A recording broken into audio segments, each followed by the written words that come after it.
Welcome back to World Crisis Radio. We're discussing the idea, which has emerged now from a number of quarters, of a march on Wall Street featuring protest against Goldman Sachs, but a protest with teeth, a protest with program and content and substance, the 1% Tobin tax on the speculative turnover, the flows of hot money by these globalized finance oligarchs who are the principal marplots in civilization at the present time. And, of course, the AFL-CIO has launched a campaign for a small and narrowly defined Tobin tax, but a Tobin tax nevertheless.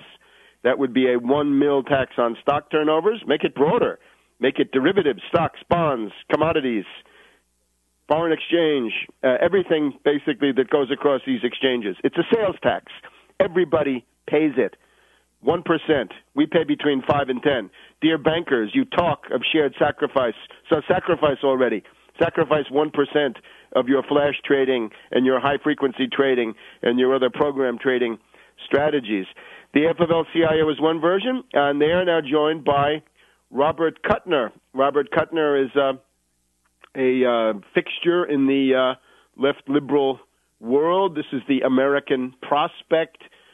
He has access to The Nation and groups like this. He's you can see him together with the various Boros sages and Katrina vanden Heuvel's of the world. But he's now proposing a more robust version. It looks like he's interested in making it somewhat bigger. I'm not sure he says exactly how much it should be, a very small tax, and that this could be on, it would be a universal financial transaction tax. Now, he estimates hundreds of billions of dollars per year, and I think that's certainly true, but it's a lowball estimate. If we estimate total U.S. financial turnover, including derivatives, as somewhere between 1 quadrillion and 2 quadrillion per year, and I tend towards 2 quadrillion perhaps up, then if it's a 1% Tobin tax, that's going to get you 20 trillion of income. On 2 quadrillion, you get 20 trillion. 10 trillion for the feds, 10 trillion for the states. And that wouldn't last forever.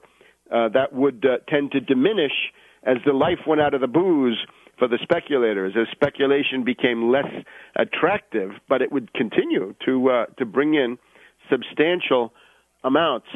Kuttner talks about it from the point of view of a tax that could do a great deal for the hard-pressed deficits of the federal and state governments, and also it would provide what is totally absent today, progressive populism. He says, yes, indeed, progressive populism, some way to strike back against the monstrous excesses, crimes, arrogance, and looting by Wall Street.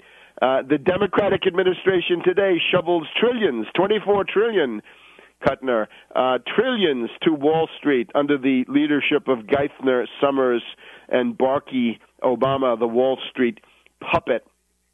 So therefore, the Tobin tax. And he quotes, of course, Adair Turner, the head of the British Financial Services Authority, interested in the idea, and in the German election campaign, which is now heading towards its culmination next Sunday, Sunday the 27th, Germany votes. Looks like Merkel will win, but the finance minister, Per Steinbrück, this is the finance minister of Germany, SPD, called for a Tobin tax.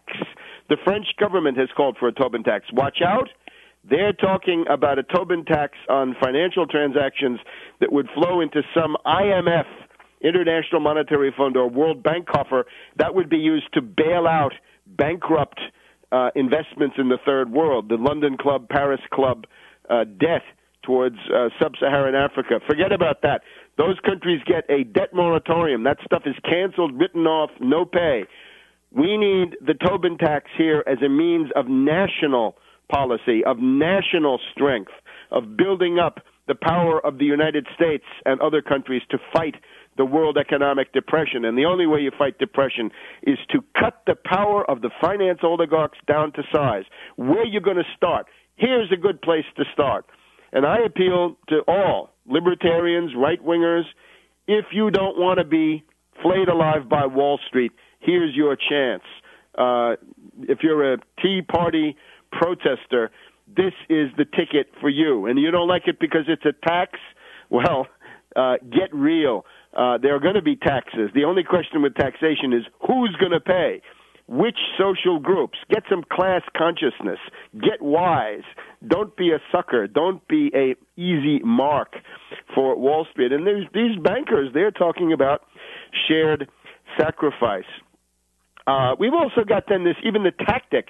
The tactic has emerged from a number of conference calls, but the tactic has also been endorsed on the air by this guy, Norman Goldman. He calls himself Norman Goldman. You might have heard him. He came on this week to replace Ed Schultz, unfortunately, the principal left-wing talk radio honcho, right now operating from Rockefeller Plaza. So essentially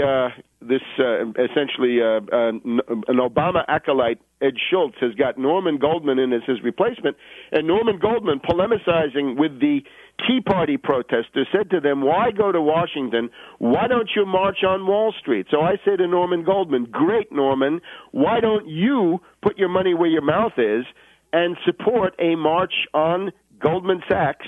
But again, not just that we don't like Goldman Sachs and Goldman Sachs is bad. This is widely known. What are you going to do about it? What's the program? What's the agitational thrust? 1% Tobin tax on all the trades that Goldman Sachs makes, and not just them, but Citibank and J.P. Morgan Chase. These are the people who stole $700 billion from you in the bailout. And I'm talking bailout, not stimulus. Stimulus is a mixed bag. A lot, about half of it probably okay, or maybe 1/3 or 40%. But when it gets to the bailout is totally wrong, totally to be rejected. It's in the same category with cap and trade, cap and tax. But in this case, the bailout, we're now getting the first anniversary of the bailout, which emerged from that awful conspiratorial meeting in Geithner's office with Paulson, with Pandit the Bandit of Citibank, with Diamond of Chase, J.P. Morgan Chase, with Ken Lewis of Bank of America, with Thane of Merrill Lynch, with Mack of Morgan Stanley, with others, Bank of New York Mellon, largest custodial trust bank in the world with almost $30 trillion under management. They were there, too. That's one of the hearts of the establishment. Wells Fargo also involved. That was a conspiratorial meeting, and out of that came the idea that the taxpayer should pay for the derivatives bubble. And, of course, it does not work. The derivatives bubble cannot be maintained. So there is a thrust. The Tea Party people would be well advised to take this under consideration. I doubt they will because they've fallen under the control of desperate Republican demagogues. We'll be back in a minute.